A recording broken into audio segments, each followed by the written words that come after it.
Hello students.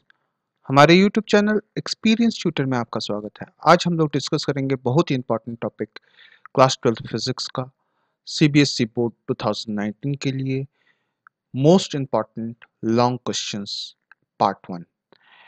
इस series में 4 videos हैं और इसमें total 18 important questions with solution आपको डिस्क्राइब किया गया है। ये बहुत बहुत इंपॉर्टेंट है। ये सारे 5 मार्क वाले क्वेश्चंस हैं। आज का डिस्कशन प्रारंभ होने से पहले आप लोगों से निवेदन है, अगर आप हमारे यूट्यूब चैनल को एक्सपीरियंस ट्यूटर को अब तक सब्सक्राइब नहीं किया है तो प्लीज सब्सक्राइब बटन को क्लिक करके सब्सक्राइब कर लें और बेल आइकन के नोटिफिकेशन को ऑन कर लें। हमारे वीडियोस को ज़्यादा से ज़्यादा शेयर कीजिए, लाइक कीजिए और कमेंट कीजिए।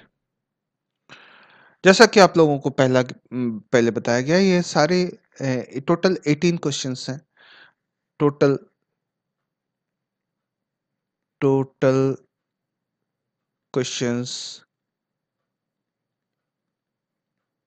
जो इम्पोर्टेंट बताए गए हैं वो कितने हैं?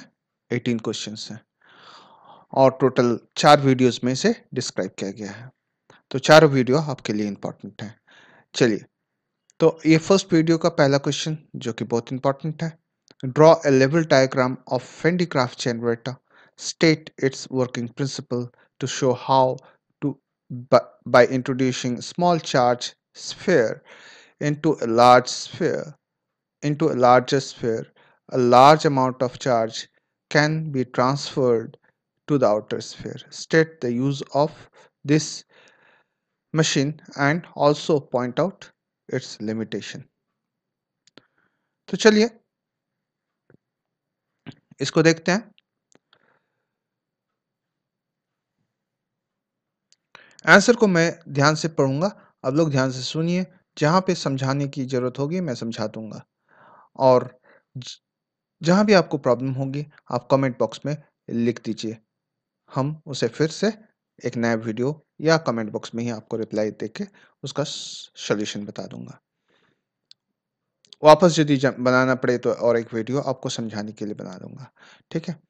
वेंडीक्राफ्ट generator designed an electric generator capable to produce very high potential in order to 10 MV. Principle.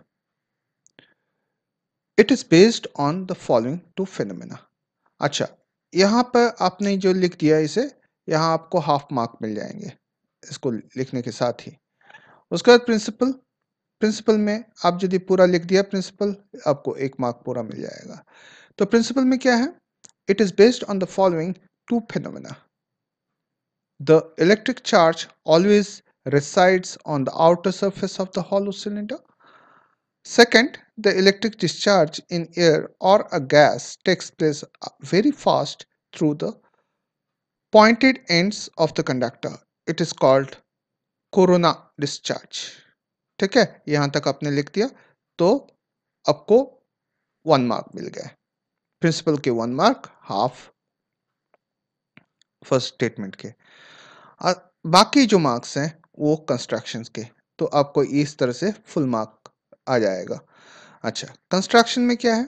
It consist of a large hollow metal sphere S mounted on two insulating column A and B and an endless belt of rubber or silk is made to run on two pulleys P1 and P2 by means of an electric motor comb C1 called spray comb and upper comb C2. Collecting comb C1 is connected to positive terminal of a very high voltage source, that is 10 to the power 4 volt, and upper comb C2 is connected to inner surface of the metal sphere S. तो यहाँ पे figure में देखिए आप लोग,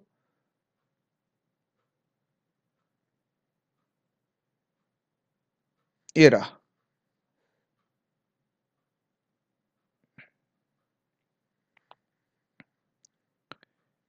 तो यहाँ पे ए और बी C1 कॉम 1 कॉम 2, यहाँ पे कॉम 2, हाँ, ये पुली 1 पुली 2, ये सारा दिया हुआ है।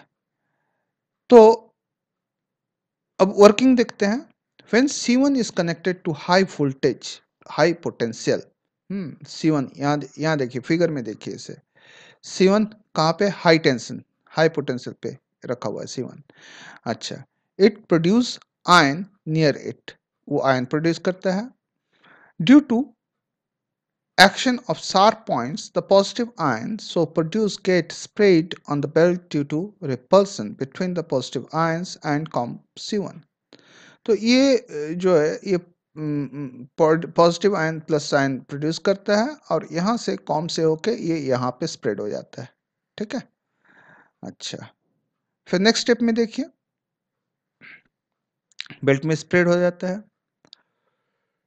Positive ion are carried upward by moving belt, वो ऊपर की ओर मूव करता है। The COM C2 collects the positive ion from the belt and immediately shifts to the outer surface of the sphere S। तो यहाँ पे जैसे मैंने बताया था, तो यहाँ पे सबसे पहले यहाँ COM C1 से ये पॉजिटिव आयन यहाँ पे बेल्ट में मूव करता है, बेल्ट से वो C2 होके वो आउटर सरफेस S में स्प्रेड हो जाता है। ठीक है, ये S दिख नहीं रहा, ये S में, ये आउटर S के आउटर सरफेस में स्प्रेड हो जाता है। ठीक है। अच्छा, due to continuous motion of the belt, positive charge are continuously collected on S and the potential rises to a very high value। और इससे क्या होता है, पोटेंशियल काफी हाई वैल्यू तक राइज कर जाता है इसका पोटेंशियल। अब क्या होता है, तो इसे हम अब यहां तक हमारा वर्किंग खत्म हो गया। अब यूजेस, यूजेस तो वर्किंग में जो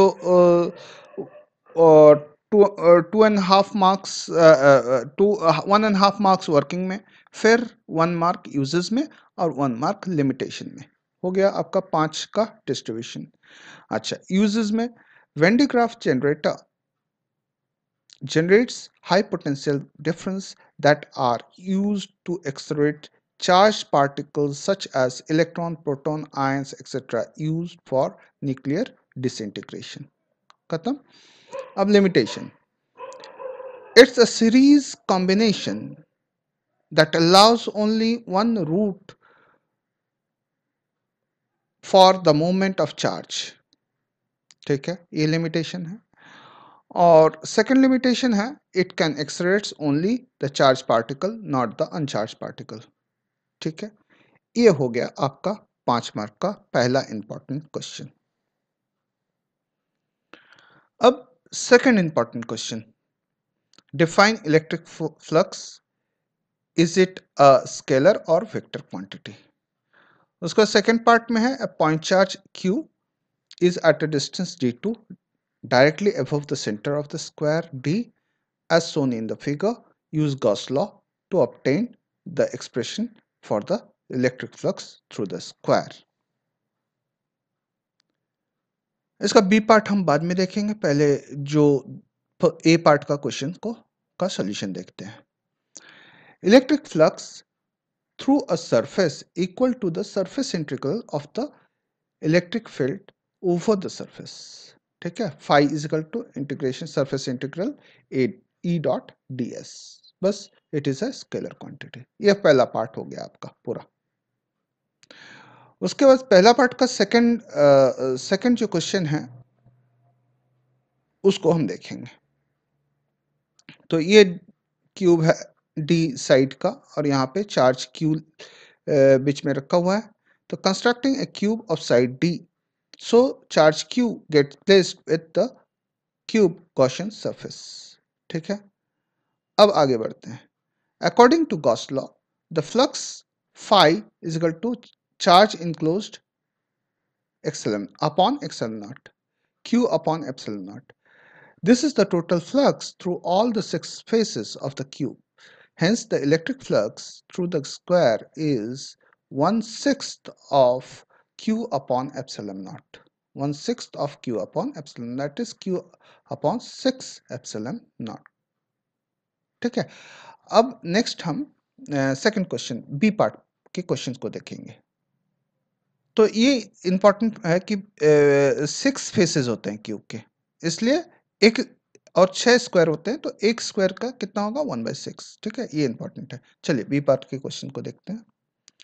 ये बी पार्ट का क्वेश्चन है, if the point charge is now moved to a distance d from the center of the square and the side of the square is doubled, explain how the electric flux will be affected।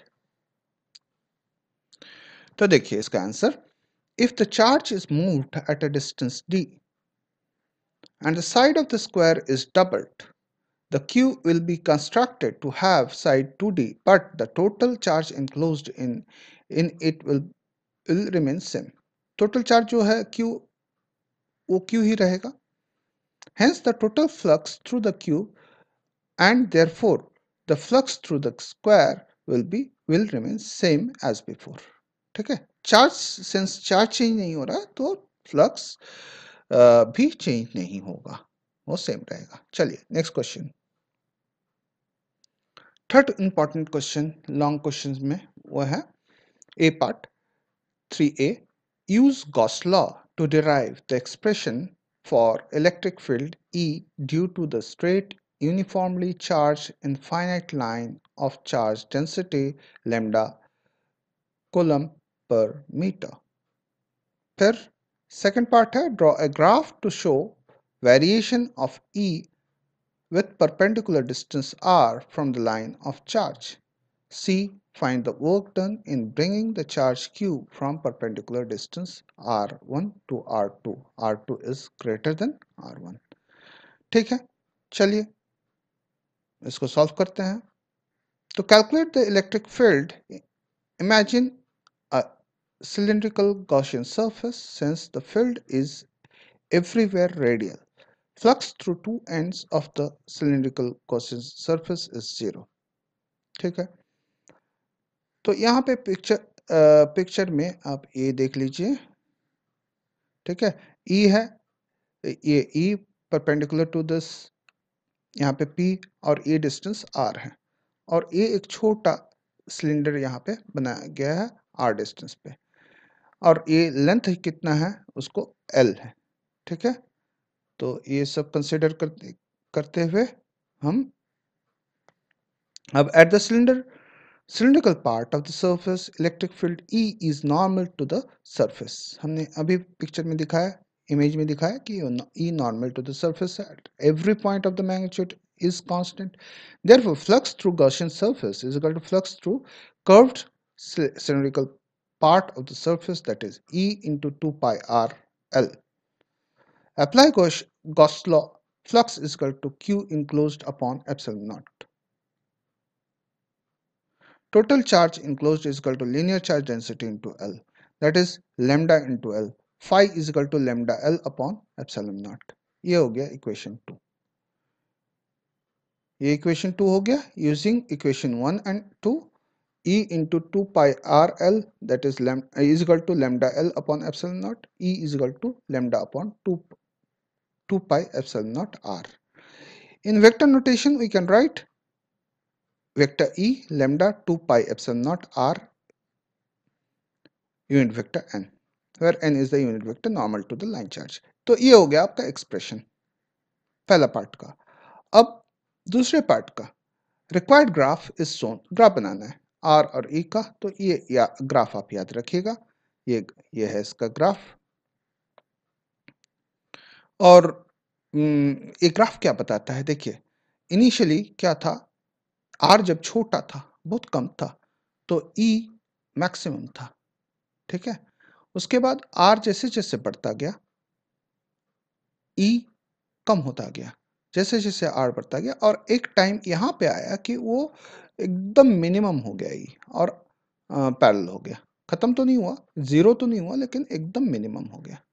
ठीक है, ये graph ये बताता है। अच्छा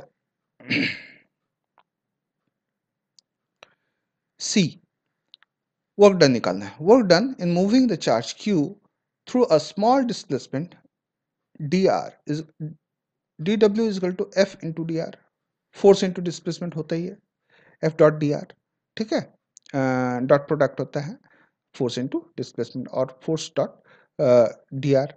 तो F W is equal to force के बदले में हम क्या लिख सकते हैं, Q E dot D R. तो क्यू ई डी आर, तो डॉट प्रोडक्ट का क्या होएगा, हो जाएगा A B, A dot B is equal to A dot B is equal to A B cos theta. तो यहाँ पे E dot R is equal to E R E D R, E dot D R is equal to E D R cos theta, यहाँ पे 0 degree है। तो D W equal to हो गया, cos zero का वैल्यू होता है 1। तो और आप ई का वैल्यू बिठा दीजिए, पहले हमने एक्सप्रेशन में निकाला हुआ है ई की value lambda upon 2 pi epsilon naught r d r. अब work done in moving the charge from R1 to R2 integrate कर दीजिए, दोनों side R1 to R2 d W को इंटीग्रेट कर दीजिए, और इसकी जरूरत नहीं है, और R1 R2 यहाँ पे लेमडा क्यू राइट साइड में उसको इंटीग्रेट कर दीजिए, ठीक है। अब इसको इंटीग्रेट करने के बाद हमारा लेमडा क्यू, इधर तो डी डब्ल्यू का डब्ल्यू हो गया, टोटल वर्क डन निकल गया, और यहाँ पे lambda q upon 4 pi epsilon naught common आ गया, log e r two minus log e r one आ गया। तो W is equal to lambda q two upon 2 pi epsilon naught log e r two upon r one, ये आ गया। इतना इतना जब हमारा आ गया, ये हमारा प्रूफ हो गया। अब चलिए नेक्स्ट क्वेश्चन की ओर बढ़ते हैं, question number 4, most important question में। तो इसके कुछ पार्ट्स हैं। पहले deduce the expression for torque acting on a dipole of dipole moment P in presence of uniform electric field E। पहला तो ये हो गया। Consider two hollow concentric spheres S1 and S2 enclosing charge 2q and 4q respectively as shown in the figure. First, find out the ratio of the electric flux through them. Or second, how will the electric flux through sphere S1 change if the medium of dielectric constant ER is introduced in the surface in the space side S1 is placed on air deduce the necessary expression। तो ठीक है, यहाँ पे सबसे पहले आपको क्या क्या निकालना है, टॉर्क निकालना है सबसे पहले, और इलेक्ट्रिक फील्ड E है, ठीक है, और डाइपोल मोमेंट P है, उसके लिए टॉर्क की वैल्यू निकालना है, एक एक्सप्रेशन निकालना है। और यहाँ पे इस फिगर में दिया गया है आपको S1 और S2, इसमें 2q चार्ज है, इसमें 4q चार्ज है। तो उसके लिए सबसे पहले आपको इलेक्ट्रिक फ्लक्स का रेशियो निकालना है, और सेकंड आपको निकालना है electric flux through how will the electric flux through sphere S1 change if the medium। अच्छा, यदि इलेक्ट्रिक फ्लक्स कैसे क्या कितना हो जाएगा या कितना में चेंज हो जाएगा यदि हम एक डाइलेक्ट्रिक कांस्टेंट S1 और S2 के बीच में ई आर सब्सटेंस वाला एक डाइलेक्ट्रिक कांस्टेंट बैठा देते हैं, ठीक है, तो बीच में भर देते हैं। तो चलिए पहला देखते हैं इसका। तो पहला हो गया dipole in a uniform external field. अब एक डाइपोल को लगा दिया, यहाँ पे यूनिफॉर्म एक्सटर्नल फील्ड है, यहाँ पे क्यू माइनस क्यू है, यहाँ पे प्लस क्यू है। तो इधर कितना फोर्स लगेगा, प्लस क्यू ई, और इधर कितना फोर्स लगेगा, माइनस क्यू ई, ठीक है। और यहाँ पे ये कितना हो गया, डाइपोल मोमेंट के पी, इसका एंगल कितना है, थीटा, ठीक है, ये तो हो गया। और उसका लेंथ कितना है, 2a।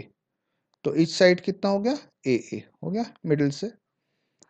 तो इतना सब हमने कंसिडर कर लिया। अब यहीं पे वो डिस्क्रिप्शन लिख रहे हैं कि क्या क्या हमने कंसिडर किया। Consider an electric dipole consisting of charge minus Q और प्लस क्यू, ठीक है। एक डाइपोल मोमेंट डाइपोल लेते हैं जिसका एक साइड का चार्ज माइनस क्यू है, दूसरा प्लस क्यू है, ऑफ लेंथ 2a, जिसकी लेंथ 2a है, और placed in electric field E making an angle theta. Electric field E में रखा गया है, यहाँ पे इलेक्ट्रिक फील्ड कितना है, E इलेक्ट्रिक फील्ड है, और वो थीटा एंगल बनाती है। Force on the charge Q at A कितना, force is equal to Q into E होता है, ऑपोजिट टू E होगा इसका डायरेक्शन। ठीक है, आगे बढ़ते हैं।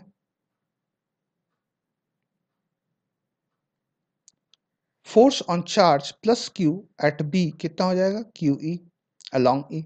ठीक है, और when the electric dipole is placed under the action of two equal and unlike parallel forces, it gives rise a torque on the dipole. Tau is equal to force into perpendicular distance between the two force. Force कितना है, QE है, perpendicular distance AN हो गया, to 2EQE into 2A sine theta. ये 2A sine theta कहाँ से आया, इसको इसको मैं एक्सप्लेन कर देता हूँ। तो 2A साइन थीटा एक्चुअली ये देखिए, ये थीटा है, तो ये भी कितना हो गया, थीटा हो गया। इसमें ये जो ये वैल्यूज, ये कितना है, 2A है, तो इसका कंपोनेंट इधर की ओर कितना हो जाएगा, 2A साइन थीटा हो जाएगा। करेक्ट, तो वही लेंथ बताया है, 2A एक हो जाएगा 2A कॉस थीटा और एक हो जाएगा 2A साइन थीटा। ठीक है, तो वही चीज बताया गया है, दो कंपोनेंट्स होंगे। तो हम कहा गया, QE AN is equal to 2A sine theta लिखेंगे। ठीक है, यहाँ पे AN आपने यदि गौर नहीं किया है, देखिए AN ये वाला 2A साइन थीटा होगा। ठीक है, अच्छा, तो साइन थीटा सिंपल है, साइन थीटा इज इक्वल, ठीक है, तो AN ये परपेंडिकुलर है और ये हाइपोटेनस है, तो परपेंडिकुलर इज इक्वल टू क्या हो जाएगा, H साइन थीटा। H का वैल्यू कितना है, 2, इसको अच्छा से समझ लीजिए, 2A साइन थीटा। H का वैल्यू कितना है, 2A है, इसलिए 2A साइन थीटा परपेंडिकुलर। तो परपेंडिकुलर क्या है हमारा, AN ना, AN परपेंडिकुलर है, तो AN is equal to 2A sine theta. चलिए, तो AN के बदले हमने QE यहां से आया, AN के बदले 2A साइन थीटा लिख दिया। Q 2A, बस इसको इधर उधर कर दिया, पहले 2A को लिख दिया, Q 2A E sine theta, और Q 2A को हम क्या लिख सकते हैं, डाइपोल मोमेंट लिख सकते हैं, P लिख सकते हैं। तो PE साइन थीटा, अब PE साइन थीटा को क्या लिख सकते हैं, tau is equal to P cross E, cross product में लिख सकते हैं। ठीक है, चलिए अब बी पार्ट का फर्स्ट है, charge enclosed by the sphere S1 is equal to 2Q. By Gauss law, electric flux through the sphere S1 will be phi1 2Q upon epsilon naught. Charge enclosed by the sphere S2 is equal to 2Q plus 4Q, that is 6Q. तो phi2 is equal to कितना हो जाएगा, 6Q upon epsilon naught. The ratio of the electric flux Q1 phi1 upon phi2, ये ratio बिठा दीजिए, 2Q upon epsilon naught और 6Q upon epsilon naught, 2 upon 6 तो 1 upon 3 हो जाएगा। अब आगे बढ़ते हैं इसका। For sphere S1, the electric flux is phi dash is equal to 2Q upon epsilon r. Phi dash upon phi 1 is equal to epsilon naught upon epsilon r, that is phi dash is equal to phi 1 into epsilon naught upon epsilon r. Epsilon r is greater than epsilon naught, that is phi, इसलिए क्या हो जाएगा, phi dash क्या होगा, छोटा होगा, smaller than phi 1 होगा। Therefore, electric flux through sphere S1 decreases with the introduction of dielectric inside it, वो कम हो जाएगा इलेक्ट्रिक फ्लक्स। ठीक है,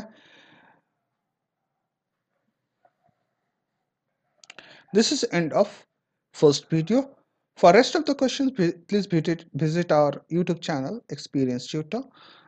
You will get the other videos, other 3 videos.